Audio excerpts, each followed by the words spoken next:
there anybody Video waiting? Game United Convention with Roger Romero, Jessica, the whole team is here. Basically, we're showing off our company's product, the App Trigger Touch right now. It's the next generation in mobile video gaming. Essentially, what's happening right here is instead of touching the screen, we have a contraption, a brilliant design, thanks to Roger here, that is allowing us to enhance our video gaming experience. So as you can see, this kid is all about it. He's getting down. What game is he playing? He's playing Rage right now. It's a first-person shooter game. Made by Ubisoft.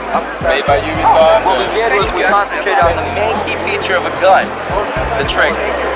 Hence the app trigger.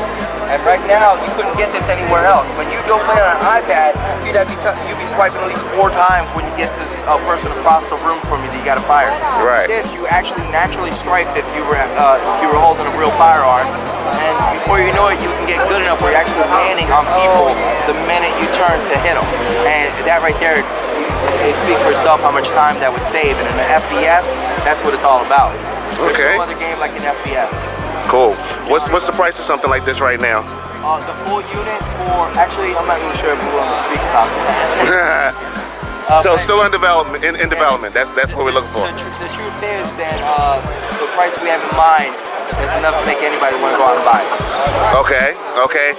About how soon you think we might see this on the market? I wish I could give you that answer. God, do I wish I could give you that answer. Okay. But it's fair enough though. So on the iPad. So any other games you're looking at developing for? No, the truth is that we're going to, this one in particular, we're to over 180 games that we have to develop. There's plenty, we can try to develop games, but we're not professional. What we did here, essentially, taking essentially out of my friend's vocabulary over there, is we empower developers to separate themselves. All these FPS are suffering. There's great developers out there with right, because of the saturation.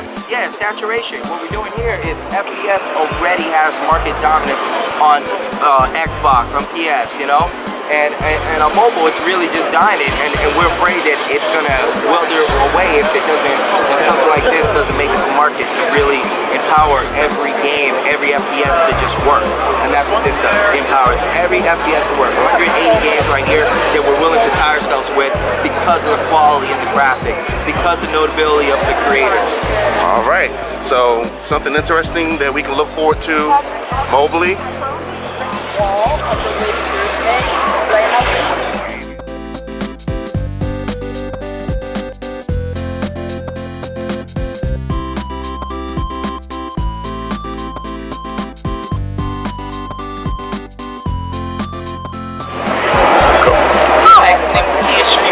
Here at Video Games United, and I have the pleasure of interviewing Richard Epcar, Ellen Stern, voice actors. And Richard, I am such a fan of your work. Star Wars, X-Men, Gladiator, one of my favorite characters, Bobo, and I'm just taking a look at some of the work that you've done. I'm not as familiar with it, but you've done some great work as well.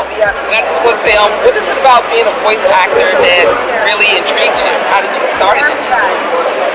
Well, what happened was I was doing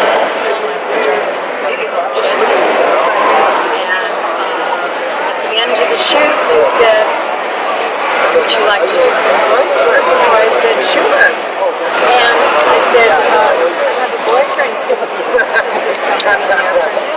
So anyhow, we both got the roles, and that was the beginning. And we have not stopped ever since. Oh, okay. Yeah, it's been great. Oh, great. I did not know. Yeah, I have to blame Ellen. We just celebrated our 32nd wedding anniversary. Congratulations!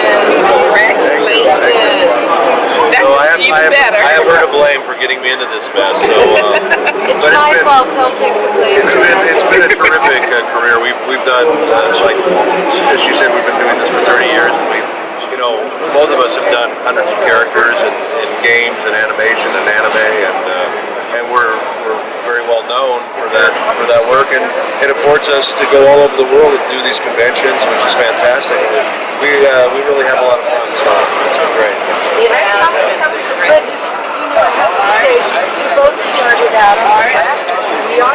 We still are. Yeah. And so we bring that to the table. We're actors. We're also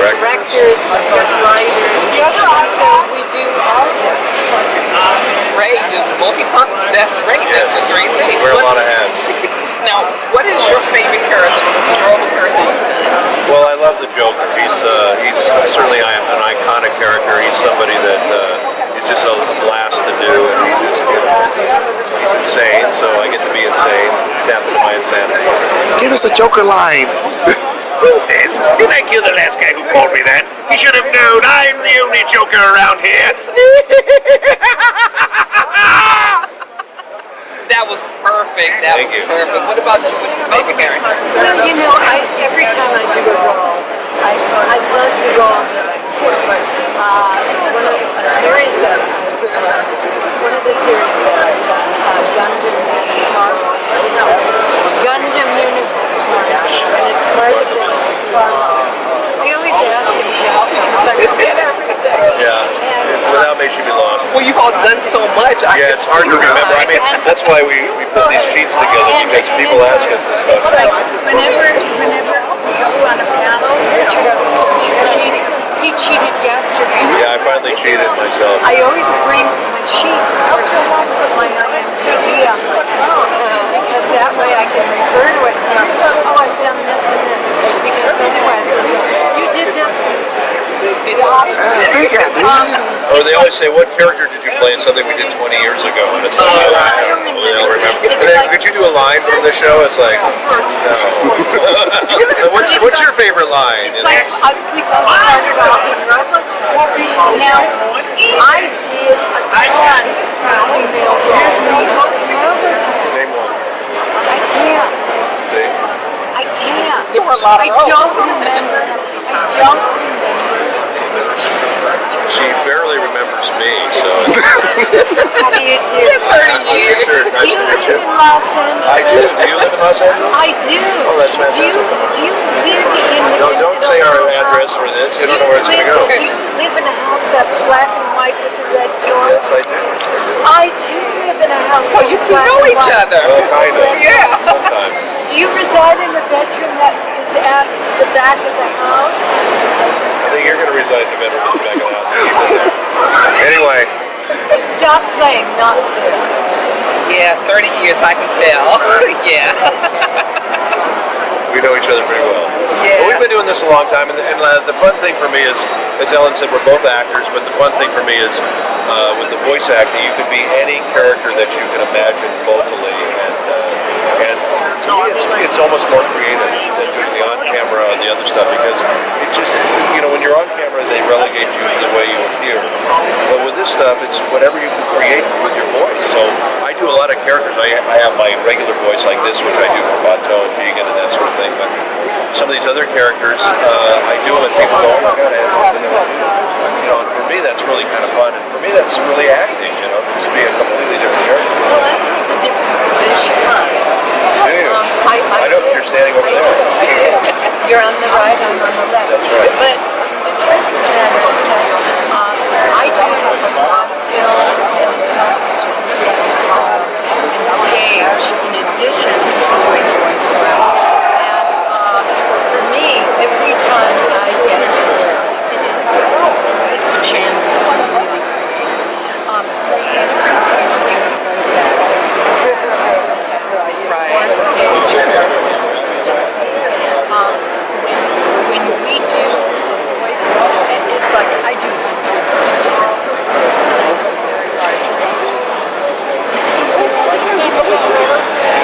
It's a little boy to grandma's.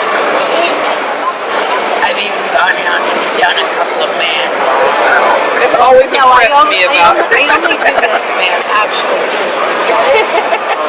I never know who I'm getting into bed with. It's kind of scary. But So y'all change your voices. Yeah, it's weird. Hey, this is from a woman wearing a whip. So, yeah. True.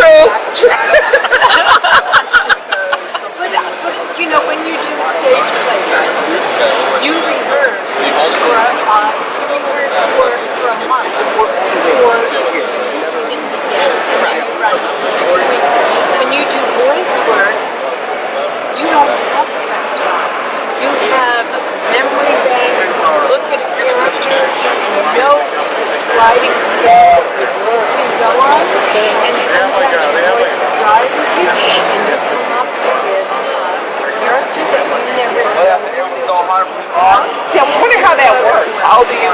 say, well, this is the character, and you come up with the voice, or do they give you any direction? Because both ways. they give you Depending on the look at project. picture, you look at the picture, and you go, now, how does this character sound? And then the other thing is they give you a description of what they think it is. Sometimes the description can be misleading. They'll go, she's short, she's tall, she's fat, she's skinny. And you'll get so many. That's really helpful. Okay, so what you're saying is she's in between. If you can see a picture of the Thank you so much. I thoroughly enjoyed doing this interview and meeting you both. Thank you. and I've enjoyed your outfit, so. Thank you. Yeah, sure. I think we have time for a quick live. Yes. Oh, thank you very much. This is in addition to being actors and directors and writers. This is my children's book that just came out. It's Hard to Give a Butterfly a Hug, and you can get it at Amazon.org. And just to show you, every picture is full wall-to-wall color, and it's a lot of fun. So it's for early childhood. So if you have somebody who is a child, or it's for the child in you, please come and get it. I'll tell my favorite one. All right. That's all right.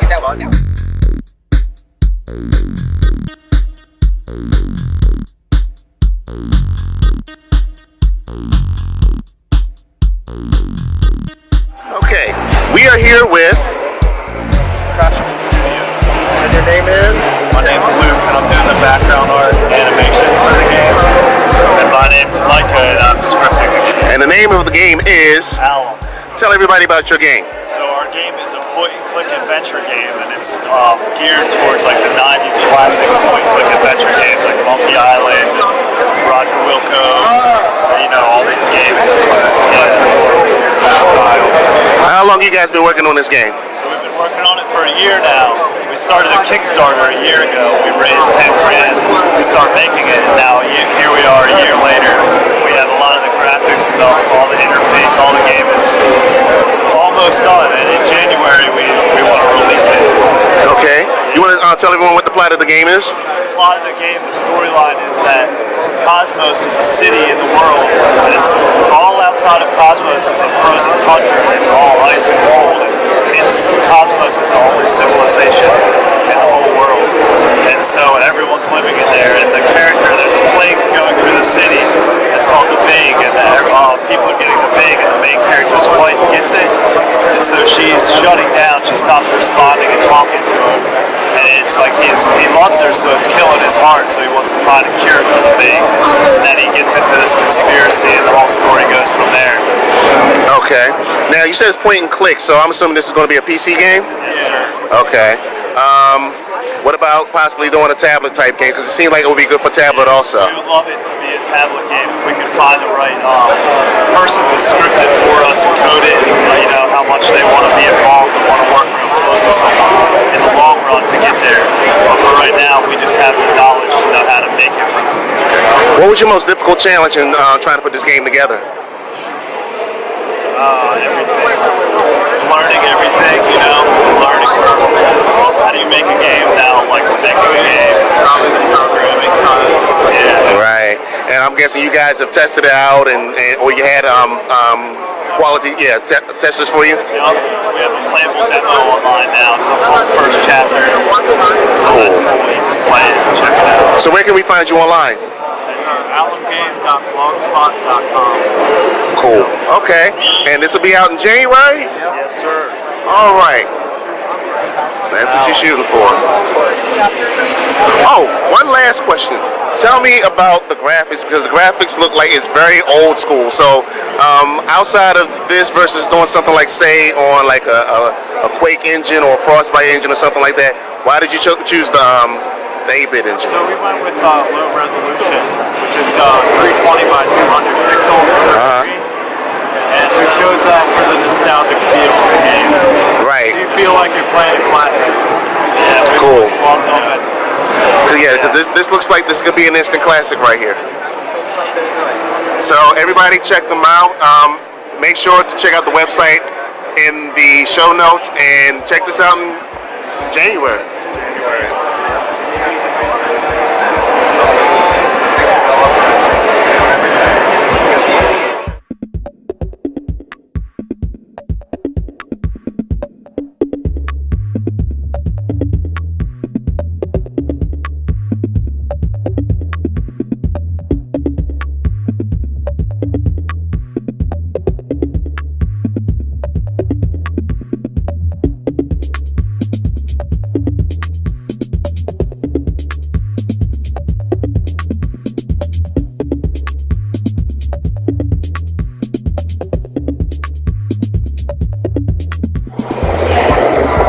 And we are here with the staff and promoters of Video Gamers United.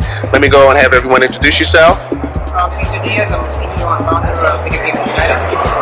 Evan Diaz, I'm Director of Vendor Coordination at Dual Meanwhile, cosplay headliner.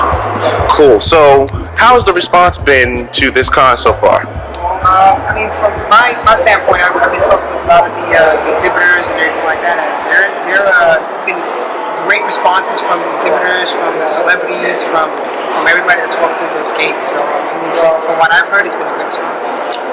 We do definitely appreciate feedback, but so far, I enjoyed myself very, very much, and I got to talk to the exhibitors personally. I got very positive feedback. The attendees, I also try to connect with them. It's very important to us to get personal with attendees, and so far, so good. So we getting our feet wet. It's our first convention. It's our experimental convention. So far, we are getting very, very positive feedback. Cool. Now, the thing I thought was really cool was the celebs that you had come through. You had, I'm going to butcher her last name, Janina from True Blood. Gavin Carr, thank you. You also had Clinton Portis here. You had Dante Brasco and a few others. So, and they seem like they really liked the show. Yeah. Oh, yeah. They seem like they really liked the show. Awesome. They really did. They had a great time, and they were pretty, I don't want to too much on home, they were pretty impressed with the show that we put on. They said for a first-year show, it was pretty well put together. So. Cool. What are your thoughts, Brian? I mean, because you're more or less like the guy on the ground kind of thing. You did the cosplay. What was your impression? Honestly, I came to this. I knew about this event, say, back in December, and I was doing a promotional thing for Google. The short story is, Evie and I had a conversation. She put me into it. I talked to some other people. I talked to you. Of course. Patrick Michael Strange. I talked to Darlena. I talked to Wendell, Tia, and everybody came forward. Everybody lent a strong hand to actually promote and literally send this off to their first inaugural fan. Right. I loved it. We had a ribbon cutting and really official, and that made us very proud. And it made us very proud that everybody that came out was willing to give us a shot and prove ourselves, and we are legit, and we would like to take this further. Yeah, because the thing I saw from my standpoint is like you have Awesome Con. Awesome Con is really starting to set it off as far as a pop culture con. So it looks like you guys are going to be next.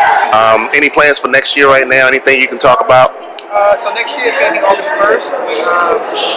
And what we're going to be doing is like I said, we're going to be growing it and we're going to be bigger and better as time goes on. So better celebrities, more games, bigger studios, things of that nature. And hopefully what I really would love to get is exclusive video footage of like some kind of video game that's going to be up and coming, as opposed to games that are already out. Right. And definitely a lot more indie games in here as well. We have a lot of indie games in here, but I kind of want to create like an indie mega movie type of thing. And honestly speaking, for next year, I really want to take the entire convention over. I want it to be Yeah, because the one thing I did notice, one, there were a lot of kids there, so that's always a plus because kids always want to come. And then you had the Pokemon World Tournament going on upstairs, and a lot of that crowd seemed to flow over down here too. Yeah, that's kind of why bumps and bruises. We're tripping on things just because we're learning it and we're going along. And one of those things was we want to make sure we don't step on anybody's toes. So next time, instead of having the shit space, we just get the whole place.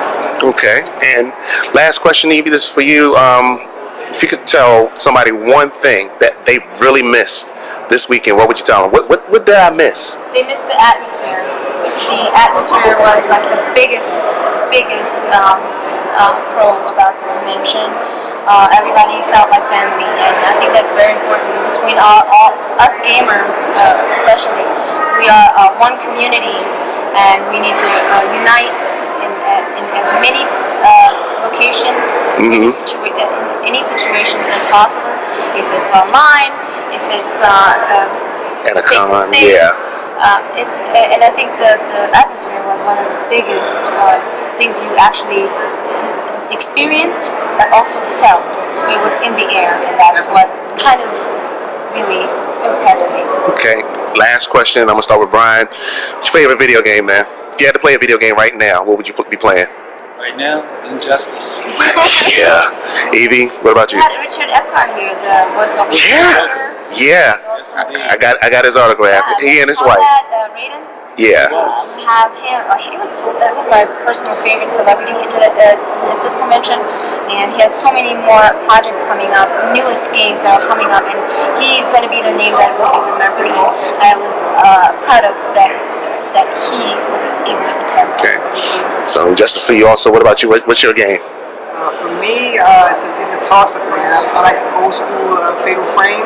Oh, snap. Retro. Yeah, that's a place in my heart. It's not really retro, but it still has a special place. That one, and I love the games like Zone Out too. So it's another toss-up between FIFA, soccer, and Red Dead Redemption, because I can just ride a horse for hours. Just sit and chill, rob somebody, play a poker game. Who knows? So I think that's pretty awesome. I'm shooting games, first-person shooter.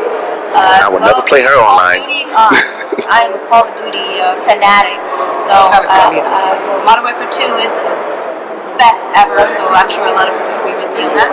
But if you want to play with me, against me, just add me on PSN accounts. It's Evie, all capital Evie, EVIE _digital, and you can play against me or with me.